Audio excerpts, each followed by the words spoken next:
Hey y'all, it's me, Jocasta Lester. In this video, I want to talk to you about being in Franklin, Virginia. Not today, but yesterday.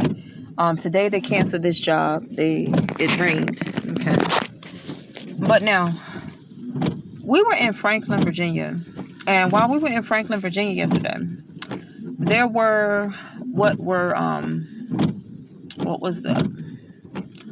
buzzards, these buzzards, big buzzards.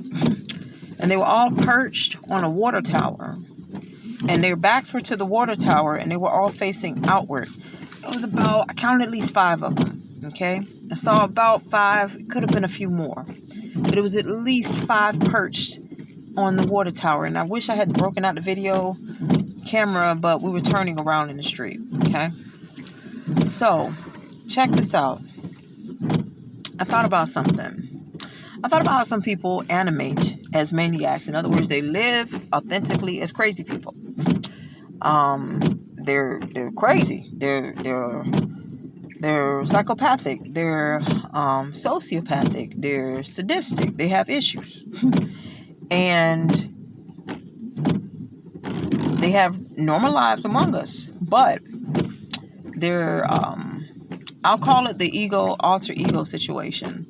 They have an alter ego, and that egocentricity, when it comes to that one, has a strong foundation or basis in malice, okay?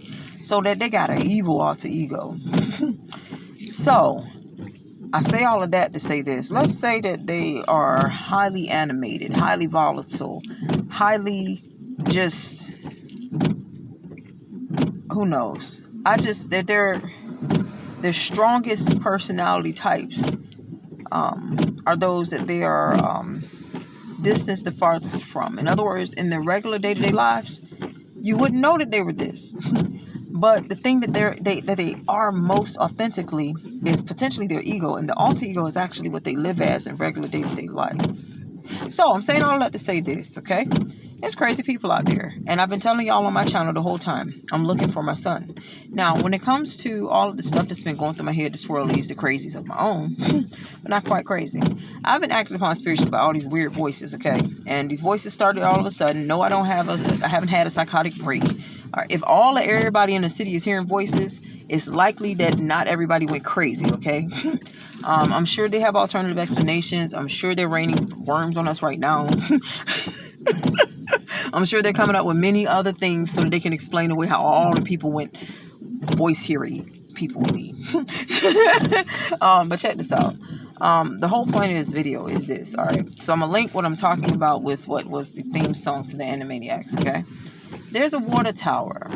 And I remember listening to this song. Like, when I look at things in hindsight, I started to look at some of the stuff that happened before 2012 in hindsight. And I'm like, what in the world? This particular song, right? It had a lyric where they said they locked them in the tower whenever they got caught. And I go on to see a water tower in Franklin, Virginia.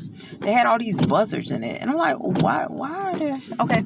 So, buzzards typically congregate around carcass.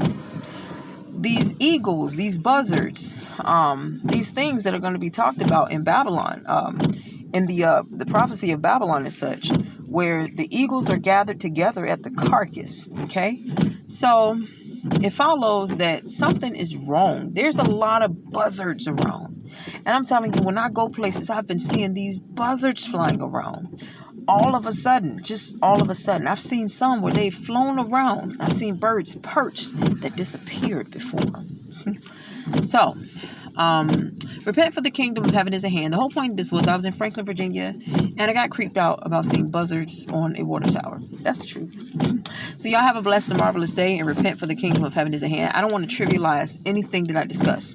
Basically, I've found that when I come into a place, all of those that follow me into a place and that come in under the same type of vesture, when they come in doing a similar thing to me, they are the culprits. They are the people that came there for this purpose, to dismantle the truth, to dismantle the good of the fruit that was sown, and to basically to tear stuff up. If you come onto the internet as a truther, they come to make your truth look like a lie, okay? And they come after I've come into a place. Before, the ones that were there doing a similar thing, okay, I treat it as though those who are on spec, off spec, or those who are whatever the spec is, when it works all out, when it all works out, okay, the spec situation for me allows me to determine which Christians were there that weren't true brethren, which ones who called themselves Christians that weren't true brethren did what they did, and which ones were there that were, false brethren altogether. Okay, so that it follows that when I got there, the ones who were there when I showed up, they were the allies. They were the ones left standing with these types that they were friends with. They were basically the ones that transgressed against me and my own. That's the point. So repent, for the kingdom of heaven is at hand. Have a blessed and marvelous day. In a city, when you come to a city, all of the ones that came, it's kind of like they came after you. They came chasing you, and they came into those things to compete with you at those things that you are able to do.